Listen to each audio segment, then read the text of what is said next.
The call button was on the floor, 6 inches past my mother's fingers, where a hand stretched all night can reach toward a thing and never touch it.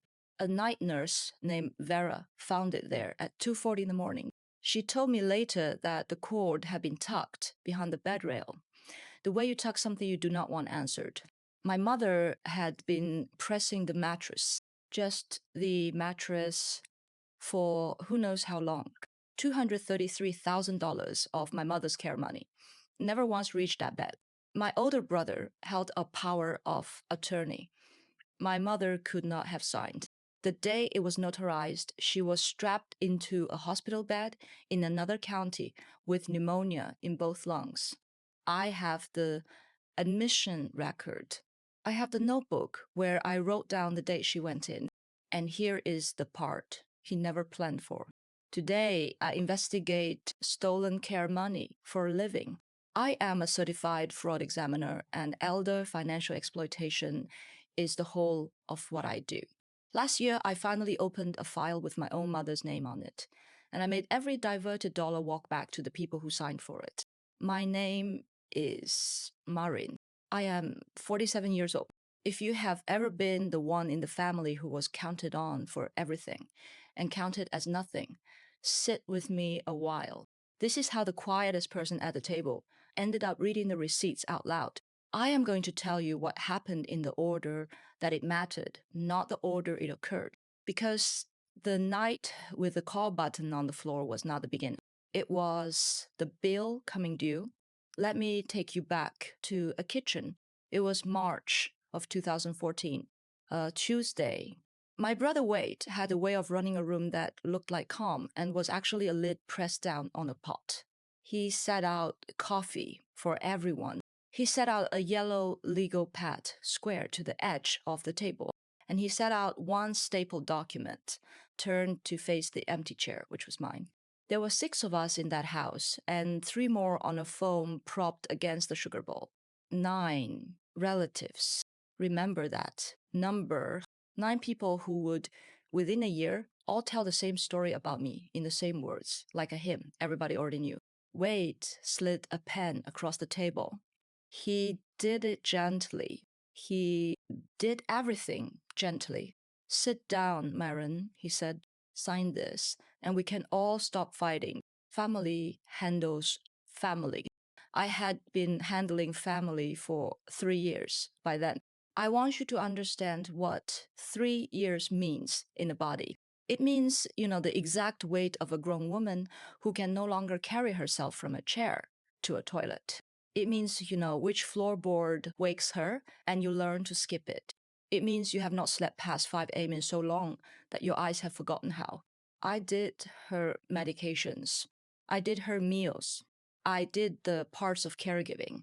Nobody writes thank you cards for. I did it without $1 because when I started, Wade had stood in that same kitchen and said the house would come to me one day and that we did not put a price on love. The document he slid across the table put a price on it. It was a family caregiver agreement, backdated 2 years, and he said I had been hired as a paid contractor at $800 a week. I had never seen $800 from any of them. The agreement also said my service was being terminated for cause. The cause, typed in plain font, was the word theft. I read it twice. The second time, I felt my own face go very still, the way water goes still right before it freezes. I never took anything from her, I said. We're handling it, Wade said. Stay with me, because this phrase is going to come back, and when it comes back, it is going to mean the opposite of what he meant. I did not sign. I did not yell. I have thought about that morning 10,000 times, and I have never once wished I had yelled, because the screaming is what they wanted. The screaming would have made me the unstable one in the story. They were already writing. So I stood up. I took 3 things off the kitchen counter that were mine. A green spiral notebook, the kind from a drugstore in which I had written every dose and every dollar and every doctor for 3 years. A small tin of my mother's butterscotch candies, because she liked one after dinner and I was the one who kept them stocked. and $41 in cash that was sitting by the toaster, which was the entire balance of what I owned that I could carry. $41. Remember that number too. The arithmetic of this story rhymes in cruel ways. And that one is the cruelest. I walked out the back door. Nobody followed me. The last thing I heard was Wade telling the phone, calm as a hymn, that I had taken it badly. If you have ever walked out of a room knowing the people in it were already rewriting you into a villain, there's no sound in the world, quite like the door clicking shut behind you. You are not just leaving, you are being left on the inside of their telling forever. I want to show you the pattern because betrayal is never one event, it is a slope.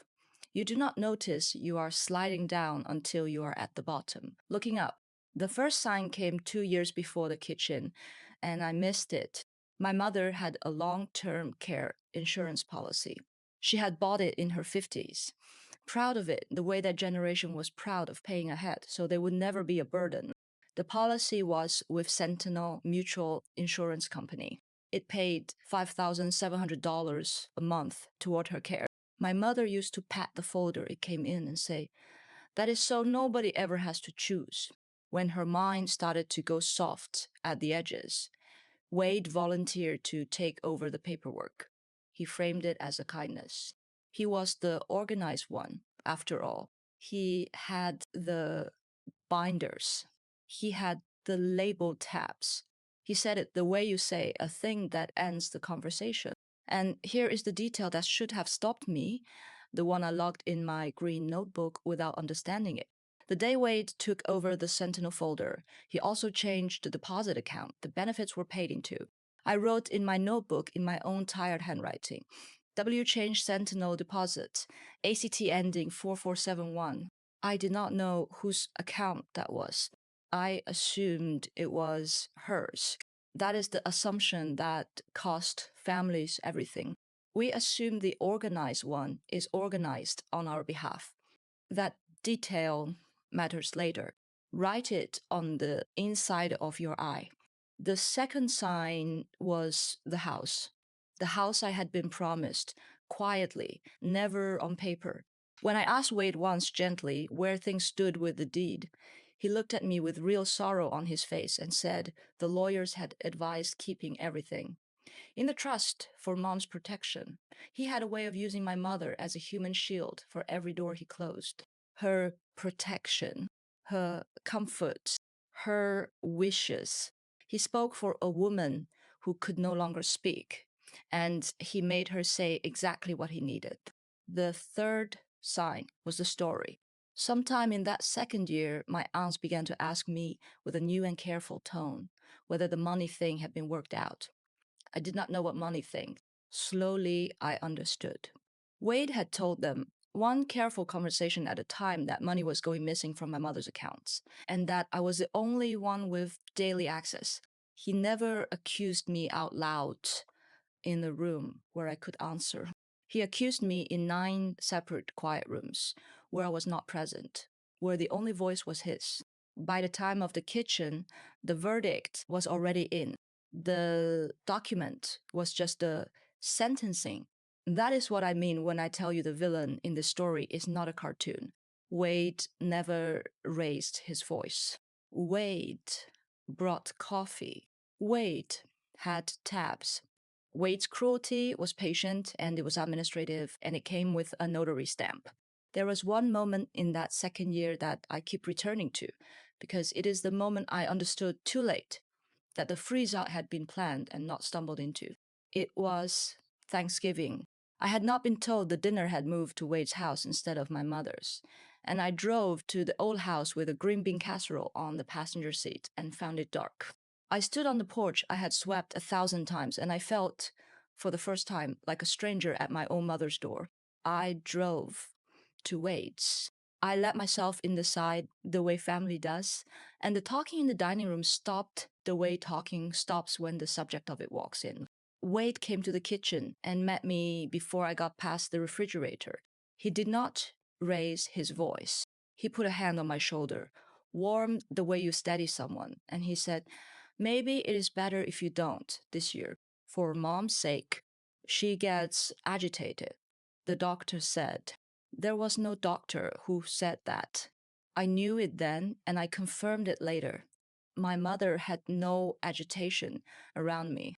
I was the one face she never stopped recognizing, right, to the end. But in that kitchen, with 9 relatives in the next room going quiet, the lie did not have to be true. It only had to be said first, and said gently, and said by the man with the binders. I set the casserole on the counter and I left it there. And I drove home, and you already know I did not make a scene, because by now you know I never did. Here's the part that should chill you, because it chilled me when I finally read the file. 2 weeks after that, Thanksgiving, the first redirected insurance deposit hit the account ending 4471. He moved me out of the room first. Then he moved the money in that order. Every time. The man was not improvising. He was sequencing. So, where did they put her? That was the question I could not answer for almost 4 years. And the not knowing was its own kind of haunting. After the kitchen, I was frozen out completely. New phone numbers. A cousin posted at family events to keep me at a distance. When I called the facility, I believed she was in a place called Magnolia Grove. They had no resident by her name. I assumed I had the wrong branch. Wade told everyone she was at Magnolia Grove. He told them about the garden there, the music therapy, the private room. He collected money from 3 of our siblings every month toward the gap between insurance and the cost of such a fine place. $400 a month from each of 3 of them, $1,200 a month. Total, they paid it for years. They paid it believing they were keeping their mother in a place with a garden. She was never at Magnolia Grove. Not one day. She was at Cedar Hollow Care Center in a shared room in a Medicaid bed while $5,700 a month of her own insurance money flowed into an account ending 4471 that was not hers. I am going to let that sit because it is the whole shape of the thing. The money that was meant to buy her dignity was the exact money that was used to erase her. If you have ever discovered that the people protecting someone were the ones spending her, comment the word counted below. Just that one word. I read them. I read every single one because I used to think I was the only one, and I was so wrong about that. It broke something open in me. Now I have to introduce you to Vera, because without Vera, I would be telling you a story that ends in a grave with no name on it that anyone visited. Vera was the night nurse at Cedar Hollow. She had worked nights for 19 years, which is a thing only certain people can do, the people who have made peace with being the only one awake in a building full of the forgotten. On the night the call button was on the floor, my mother had a fever of 104, a pressure injury that had been allowed to open down to the bone, and a chart that said she had been turned every 2 hours. She had not been turned. The chart was fiction. Vera knew it was fiction because Vera had come on at 11 p.m. and found my mother exactly as the evening shift had left her, in the exact same position, in the exact same pain. Vera did 3 things that night that the system did not require her to do. She got my mother stable and onto a transfer to the county hospital. She filed an incident report she knew would make her unpopular. And then she did the thing that changed my life. She went through my mother's intake folder, the original one, the one from before Wade's binders, and she found a single index card my mother had filled out in her own hand years earlier, in the section for emergency contacts. On it, in handwriting that still had its loops, my mother had written my name and an old number. Not Wade. Me. Wade was listed first on every official form. Wade and 8 others. Vera called all of them that night. She told me later that she let each line ring 11 times. 9 relatives. Not one answered the call at 2:40 in the morning about a woman dying of neglect. Then she called the number on the index card. It was my old number, but I am the kind of person who keeps the same number for 20 years out of a stubbornness. I cannot explain. And it rang on the nightstand beside my bed, and I answered on the second ring the way you answer, when some animal part of you has been waiting years for exactly this call. Vera did not soften it. She said, "Your mother is being taken to Mercer County Regional. She is very sick, and she has been very alone. I am only going to say this once because I have to get back to her. Where I work, you do not get to choose whose light you answer. You answer all of them the same. Your family chose. That is the whole sickness Right. there. I have remembered that sentence every day since. You do not get to choose whose light you answer. I built the rest of my life on it. Here is where I have to tell you who I had become, because the woman who got that call at 2:40 in the morning was not the woman who walked out of that kitchen with $41. I will make this fast because the years between were grit and not glamour, and you do not need a diary of my errands. I started over at 39 with a green notebook and a tin of butterscotch. I took a job in medical billing because it was the only thing my caregiving years had accidentally taught me, the language of codes and claims and explanations of benefits. I was good at it. I was good at it in a way that surprised me because it turned out the same brain that had tracked my mother's medications for 3 years could track anything, could hold 100 numbers in the air and feel the one that was wrong, like a splinter. I moved from billing to claims, from claims to claims review. A supervisor noticed that I kept flagging files that were technically clean and turned out every time to be dirty. She asked me how I knew. I told her the truth. I told her that I had spent 3 years watching my own family launder cruelty through paperwork. And after that, you can smell it.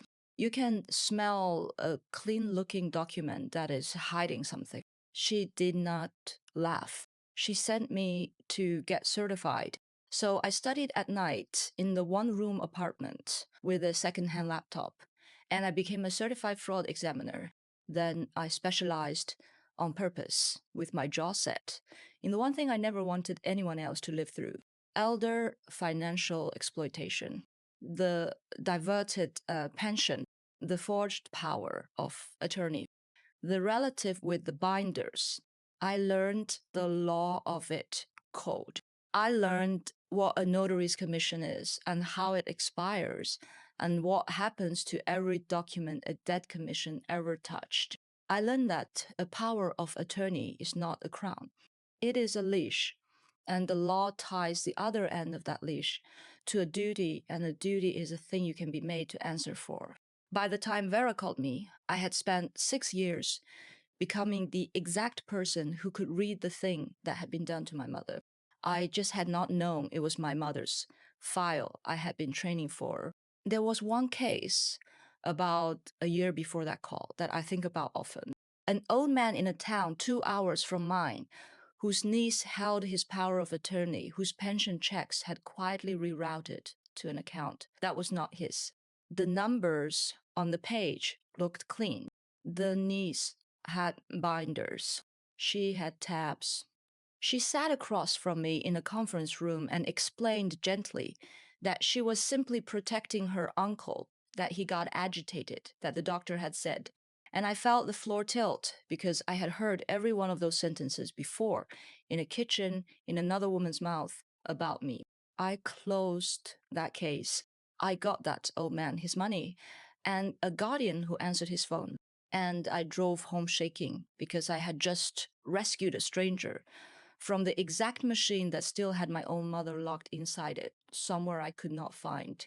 I did not know where she was. I only knew by then what was being done to her because I did it for a living to other people's families every single day. If you are still here, still listening, it is probably because some part of this is yours too. Follow along. So the algorithm puts the rest of this in front of the next person, standing on a dark porch with a casserole going cold. That is the only reason I make these. Now stay with me, because the call is about to come. That is the reversal this whole video has been walking toward. The girl they wrote out of the story as the thief became the woman who reads thieves for a living, and now her file was open on my desk. The reckoning had a rule, and I want to be very clear about it, because the rule is the reason it worked. I could not investigate my own mother's case.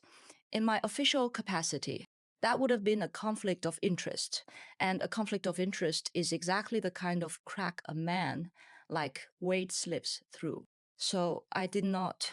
I recused from every professional role. I came at this not as an investigator, but as what I actually was: a daughter, a petitioner, a complainant. And the only special thing I brought was that I knew better than almost anyone alive exactly which lawful door each piece of this had to be walked through, and in exactly what order, so that not one thing could be waved away.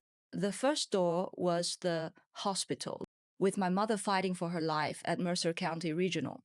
I petitioned the probate court for emergency guardianship. I had standing. I was her daughter, and she was incapacitated and in danger. A judge granted it within 72 hours. And the moment that order was signed, three things became mine that Wade had spent 4 years keeping from me: the legal right to her medical records, the legal right to her financial records, and the legal right as her guardian to demand from the holder of her power of attorney a full statutory accounting of every dollar he had touched. I want you to feel what just happened, because it is the whole machine. The power of attorney was the weapon Wade used. And a power of attorney under the law of our state comes with a fiduciary duty, and a fiduciary can be ordered to account. I did not have to break into anything. I did not need a lucky accident. I simply asked the system to enforce its own rule on the man who had been hiding behind it. I served Wade with a demand for an accounting, certified with a 30-day clock on it. He had two choices: produce the accounting and expose the diversion, or refuse and stand in contempt of a court order in a guardianship he could no longer control. Stay with me. This is the page where it turns. While that clock ran, I opened the file, page by page. I am going to show it to you the way I read it that week at my kitchen table, alone with my mother's old tin of butterscotch sitting beside the lamp. The first page was the power of attorney itself, dated March 9th, 2014. My mother's signature at the bottom, shaky, and below it the notary block. The notary was a man named Dale Pruitt. There was his stamp, there was his commission number, and there in the small print of the stamp was the date his commission expired: November 30th, 2013. I read that line 4 times. The commission had been dead for over 3 months on the day he stamped the document. I pulled the public record from the Secretary of State's office to be sure, because in my work you are never sure until the record says so. The record said so. Dale Pruitt's commission expired November 30th, 2013, and was never renewed, which meant that on March 9th, 2014, Dale Pruitt was not a notary. He was a man with a rubber stamp and no authority on earth to use it. Every acknowledgement he made that day was void. The power of attorney was not weak. It was not contestable. It was void from the moment of its making, and so was every act Wade had ever taken under it. That was page 1. Page 2 was a hospital record I already half remembered because I had lived it. My mother's admission to Mercer County Regional for bilateral pneumonia, admitted March 7th, 2014, discharged March 12th, which means that on March 9th, the day she supposedly sat before a notary and granted my brother power over her entire life, she was an inpatient in a hospital bed in a different county, on oxygen, unable to stand. I had written it in my green notebook at the time. March 7, Mom admitted both lungs. My exhausted handwriting, from years before now, stood in a courtroom and called my brother a liar. The document said one thing, the world said another, and I had the world on papers. Page 3 was Sentinel Mutual's payment history, which I obtained lawfully as guardian. $5,700 a month, paid by direct deposit, beginning March of 2014 and running for 41 straight months, ending July of 2017, when the policy lapsed because the premium stopped. Every one of those deposits went to an account ending 4471, the same four numbers I had copied into my green notebook years earlier without knowing what they meant. I subpoenaed the account holder through counsel. It was Wade, not a care facility, not a trust for my mother. Wade. Let me do the arithmetic out loud, the way I did it at that table, because the number deserves to be said plainly. $5,700 a month across 41 months comes to $233,700. That is the money that was supposed to buy my mother a garden and music and a private room and dignity. It bought my brother whatever a man buys with $250,000. He did not earn from a woman he let rot. And then there was the other stream, the $400 a month from each of three of our siblings toward the Magnolia Grove that did not exist. $1,200 a month across the same 41 months. $49,200 taken not from my mother, but from his own brother and sisters, who paid it in love and got lied to for their trouble. $233,700 plus $49,200. $282,900. Total run through one quiet man with good binders. Page 4 was where it stopped being numbers and started being alive. The account ending 4471 did not hoard the money. It spent it. I am not going to perform outrage for you because the file did not need me to. I will just read it the way it read. A truck bought outright $41,000. The autumn the first deposits cleared. A basement finished. A timeshare on the coast. My mother never saw. A daughter's wedding, beautiful, I am told, with a band. All of it paid from the account that was supposed to be turning my mother every 2 hours. I sat with that page a long time. Every line of it was a thing somebody enjoyed on an afternoon that my mother spent in the bed. She could not get out of pressing a mattress.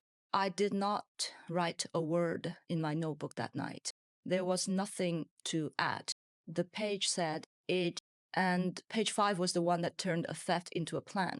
It was a copy of the document Wade had slid across the kitchen table at me 4 years earlier.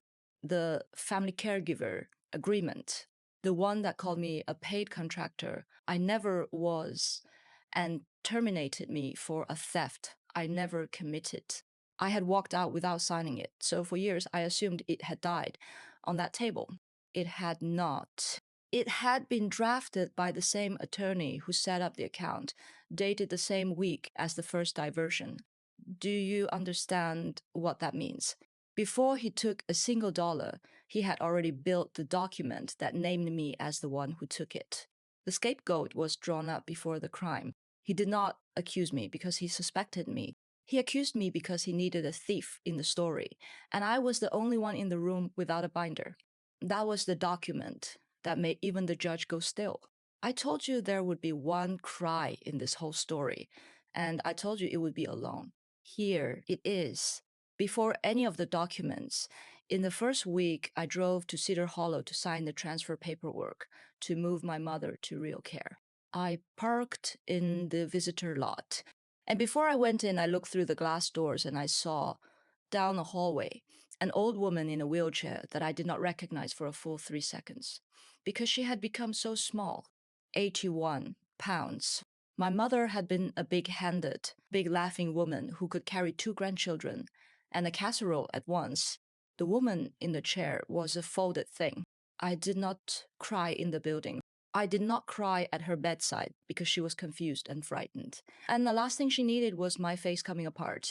I held her hand and I told her I had her now, and I kept my voice like a flat road. Then I went back to my car and I shut the door and I put both hands on the wheel and I cried in a way I had not let myself cry in 4 years. Alone. Once. For all of it.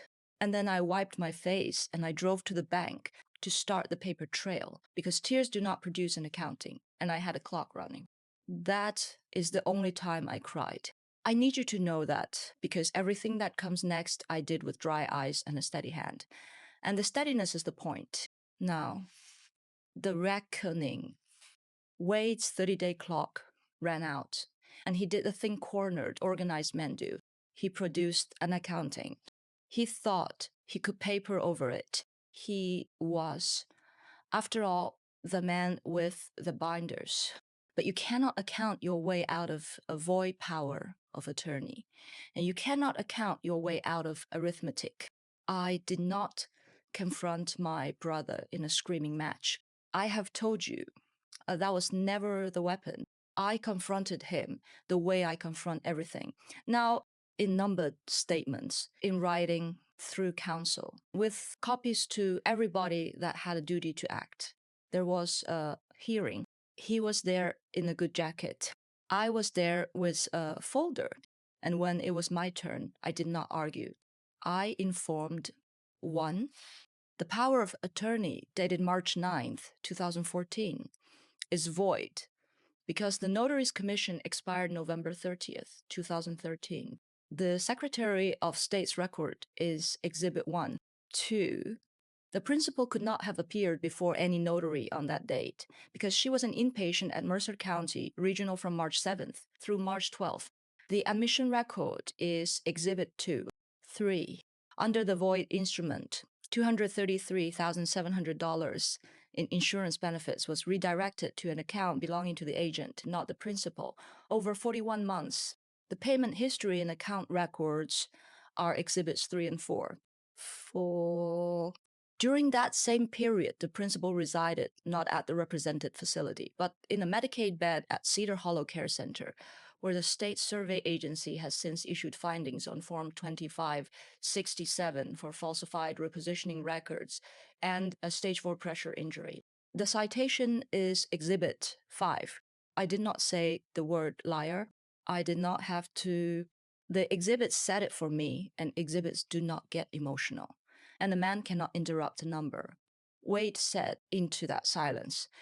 The only thing he had left, the thing he had always said, he said, we were handling it. And I looked at him, and for the first and only time in this whole story, I let myself use his own words against him, flat and quiet, with the whole room listening. No, I said, I am handling it. Here is where the consequences land, and I am going to give them to you plainly, because you have earned the plain version. The court voided the power of attorney. Every act Wade had ever taken under, it was retroactively unauthorized, which is a polite legal way of saying that he had not been managing his mother's money. He had been taking it with no more authority than a stranger off the street. Personal liability attached to him for the full amount. Sentinel Mutual Special Investigations Unit, once I handed them the account records, issued a written finding. The benefits had been paid out under a void instrument to a person not entitled to receive them. They demanded repayment of $233,700 from Wade personally, and they referred the matter to the State Department of Insurance Fraud Bureau. A charged-off, written-off file became an open fraud case with my brother's name in the subject line. The money that had been quietly bleeding out of my mother for years was formally reassigned to the man who took it. The probate court did the rest. It ordered a full accounting, found the diversion proved, and entered a judgment against Wade for the entire amount, plus the cost of the years it would take to claw it back. And then came the part I did not engineer and could not have. The part that the system did all on its own, the way a lock does not care who turns the key. To satisfy that judgment, assets had to be sold. The largest one was a house, my mother's house. The house Wade had told me for years had to stay in the trust for mom's protection. The house I had swept and the house I had been promised, never on paper. It went to auction to repay the woman it was supposed to belong to. He had kept it from me by calling it hers. In the end, it was sold off as hers to pay back what he stole from her, and not one board of it came to anyone in that family. There is a justice in that so exact, it does not need a single word of anger. laid over it.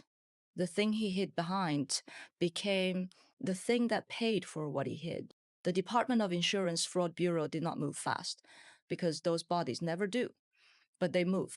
Insurance fraud over $250,000 is not a thing a state lets a man write a check to make disappear. He signed a restitution agreement to avoid the worst of it, which in plain language means he stood in a room and put his name on a document admitting he had taken it. 4 years after he tried to make me sign a document saying I had. The pen went back across the table. It just took the long way around. Vera came to one hearing. She did not have to. She sat in the back in her work shoes, having come straight off a night shift. And when it was over, she found me in the hallway and said only, "You answered." 2 words. Then she went home to sleep so she could go back that night and answer somebody else's light. I have her number in my phone under her first name and a single word I added myself, which is the word the index card taught me. Witness. Dale Pruitt, the notary, surrendered what he no longer had. He had been notarizing on a debt commission for years. It turned out as a favor here and a favor there. And one of those favors had finally been read by someone who knew what the small print meant. His name went onto a public list of people barred from ever holding a commission again. And the 3 siblings who had paid $400 a month into a garden that did not exist, they received letters too, demand letters, because their money had gone into the same account, and clawback notices, because the law does not care that you were fooled, only that you were paid. They came to understand in their own kitchens with their own coffee going cold that they had not been Wade's partners. They had been Wade's marks. One of them called me. The first words my sister had said to me in 5 years were, "He did it to us too." I said, "I know. I have the records." And then, because I am not made of stone, I helped her file her own claim the right way through the right door. Cynthia, Wade's wife, who had chaired the welcome committee at their church and told the careful version of my story to anyone who would sit still, stepped down from her committee quietly. For personal reasons, the community did not need me to explain. People can read a silence. And Wade himself. Wade was reduced to the thing he had reduced. My mother to a person leaving messages no one answers. He called me 11 times in 1 week after the hearing. He left voicemails that started angry and ended pleading, and not one of them across all 11 contained the word sorry. Just the word family over and over, like a key he kept jamming into a lock I had changed. Then he escalated the way they always do when the quiet weapon stops being theirs. He drove to my house. He stood on my porch the way I had once stood on my mother's. And he knocked. And through the glass, I watched my older brother arrange his face into the warm and steady mask I had believed for 40 years. I did not open the door. I am not afraid of him.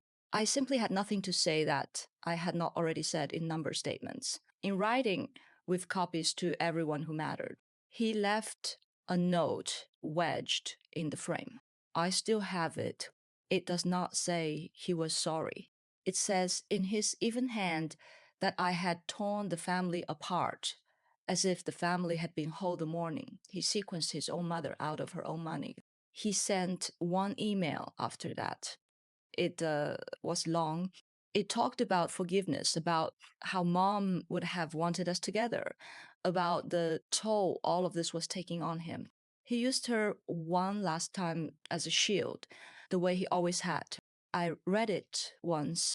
I wrote back a single line, the only thing I have ever said to my brother since the hearing, and I am going to give it to you exactly.